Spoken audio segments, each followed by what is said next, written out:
Hello, everyone. Today, a little overcast out there. Today, I want to ask you, how are you at failing?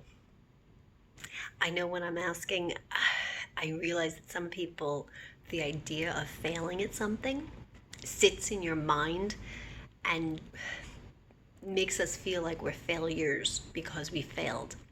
There's a big, big difference between not achieving your intended target and actually being a failure as an individual.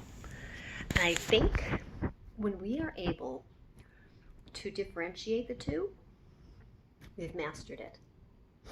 I had the wonderful privilege of being at a dinner last night, which was for a young lady who turned 30, who happened to have been in my youth group when she was much younger, and it was wonderful to see her.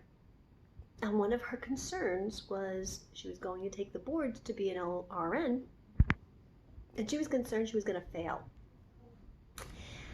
And I communicated this message to her the way I'm communicating it to you right now. You know, we fail ourselves when we stop trying to succeed. So having a failure at something, if you fail a test or if you fail to trying to produce something, is very different than if you just failed trying because you just had enough and you just don't want to do any more of it.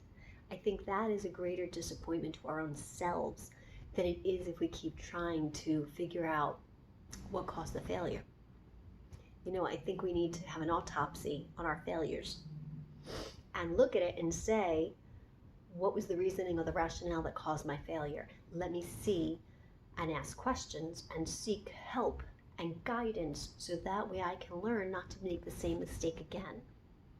I have witnessed and watched people go through the same mistakes over and over and over again in relationships, in communication, in business, in personal lives, simply because they didn't go after the education they needed to learn how to do something differently. It's kind of the situation, if you always do what you've always done, you'll always get what you've always gotten, along with you don't know what you don't know. So you need to ask questions, reach out, seek help, and go after it and succeed. And if at first you don't succeed, you do try again. You know, I gave my daughter a book years ago when she was about 16, 17, and it was by John C. Maxwell, and it was called Failing Forward. And it really brought the principles of this topic into light. And when I gave her the book, it was Christmas.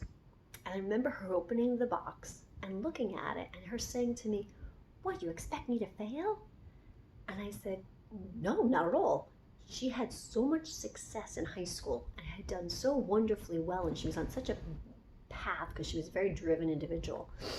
My concern was that the first time she failed at something, it would be devastating because she wasn't equipped to learn how to bounce back. Because if you've always succeeded at things, it can be a little more challenging when you fail at something to understand the skill set that you have to evaluate and establish exactly what happened and what went wrong, and then look at it and say, okay, this is what I need to fix or change or tweak in order to have success again. And then to go after it, the very same thing again and again and again. Some of you have any dreams in your heart of things that you want to do that maybe you failed at first time and are still looking at succeeding at? Whether it be in a relationship or it be in a business goal? What is it that you're really dreaming of? Do me a favor. Put it down in the comments and let's see if we can help inspire each other, encourage each other, or bring each other ideas that'll help. Because you know what?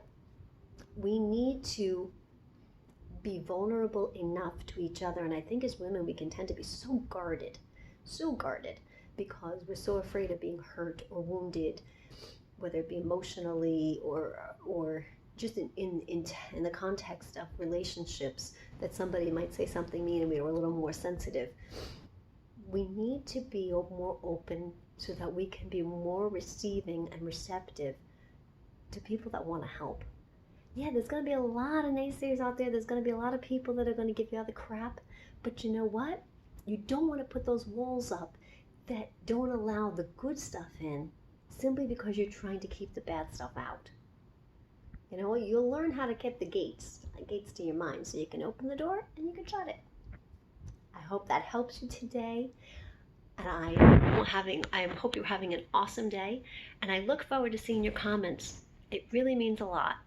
Thank you. And I want to thank you all for your support, because I've heard more people this past week. I went to a party last weekend and they all talked about, oh, I watch your videos. And oh, I can't tell you how very, very much that means to me. The thought that I'm contributing on some level for you, if it helps in even the minutest way, if it helps to make a decision, even one decision in your life in the last few weeks somewhat better or more knowledgeable, or if it helps inspire you that you feel more motivated, I've done my job. Thank you again. I do appreciate you listening, and have a wonderful day.